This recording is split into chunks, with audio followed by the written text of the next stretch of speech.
আসসালামু আলাইকুম গাইস, আমরা টাঙ্গাইলের জমিদার বাড়িতে এসেছি। এটা হচ্ছে জমিদার বাড়ির মিউজিয়াম। এই যে জমিদারের দোলনা, জমিদারের নামই জানি না। এটা হচ্ছে জমিদার বাড়ির মিউজিয়াম।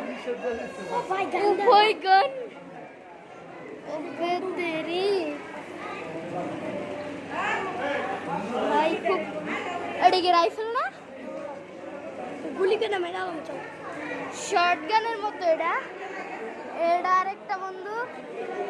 এটা তো এটা মনে হয় শর্ট গানের মতো লাগতেছে।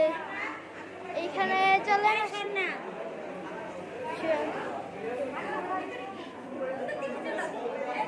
এখানে আরো বন্দুক আছে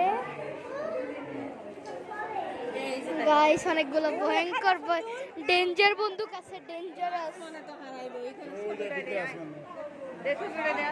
এই যে গাইস দোলনা আছে, এখানে দোলনা আছে কিন্তু নিষেধ, পুলিশদের ড্রেস। আপনাদের তো দেখালাম বন্দুক ওই সাইডে। এইখানে দেখাচ্ছি পুলিশদের